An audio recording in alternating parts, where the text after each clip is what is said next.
All right, I'm here on the floor of the main hall of New York Comic Con, and with me is Sal Abbinanti, who is here Good to see you. Well, good to talk to you again. I think the last time we talked was Atomica Kickstarter. That's right. That's right. And, a couple of months ago. Well, probably spring. Time has no meaning anymore. That's right. But so you're here with Alex Ross and Bill Sienkiewicz. That's right. A little bit. Would you like to say a little bit about this? Well, we're back. It's the con season's kind of winding down for the year, and we're here at New York Comic Con with Bill Sienkiewicz and Alex Ross. We've got originals, and chiclets, and lithos, and sketchbooks, and our usual menagerie of craziness. Well, I always, when I come here and I see this, it's like the beacon of light just in the center of the con. We're trying. It's a nice. I mean, we're trying. We approach it from we're trying to do the gallery approach because cons have become very chaotic visually. So we're trying to create kind of a little bit of a oasis for the eye and a little more of a gallery feel. Yeah. So is there anything new that the two of them we are? got a lot. Well, Alex's new Fantastic Four graphic novels out. That up. Origin page from it is here.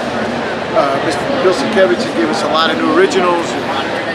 Batman, Elektra, some of his Upper Deck stuff, Killer Croc cover. So we got a lot of new stuff. We got a lot of new, program with the lithographs and the chiclets.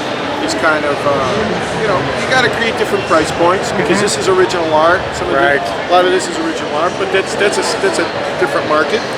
But New York is New York, man. It's great to be back, and everybody seems to, based on the crowds, it seems like we're really here. Yeah, it's nice to be back into something that feels normal. I listen. Crowds and swearing and pushing and shoving in New York means things are back. So I don't know who said it's not back, but we're definitely back.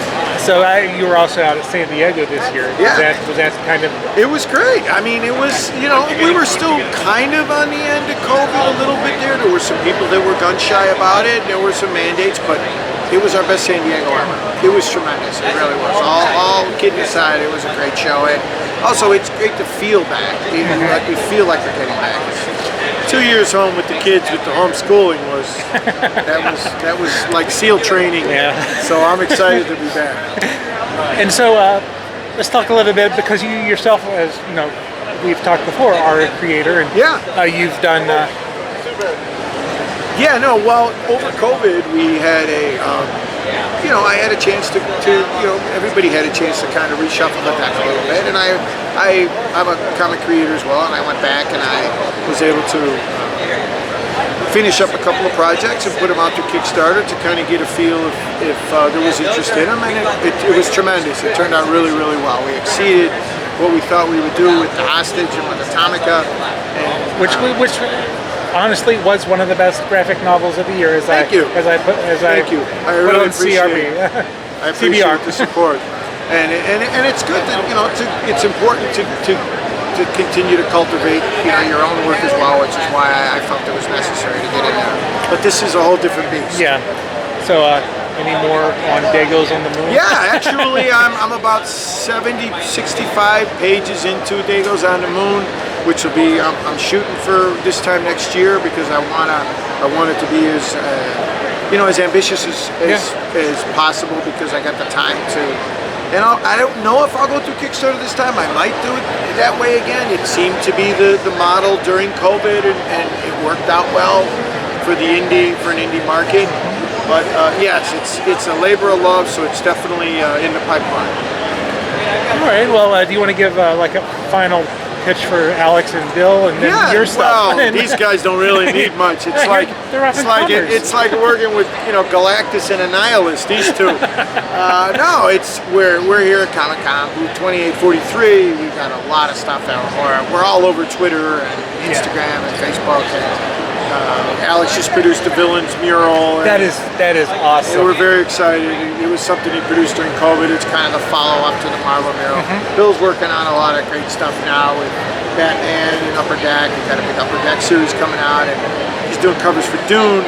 So these guys are as busy as can be, and we're all grateful that everybody's happy, healthy, pink-cheeked, and ready to be, ready to get back at it. Well, I've noticed that on your Facebook that your bird friend has been back at your studio. Yeah, I got a studio. I got a guy. I call him Jake. I got a peregrine falcon that comes by, and he kills birds and brings them by. It's a little morbid, but hey, what are you gonna do?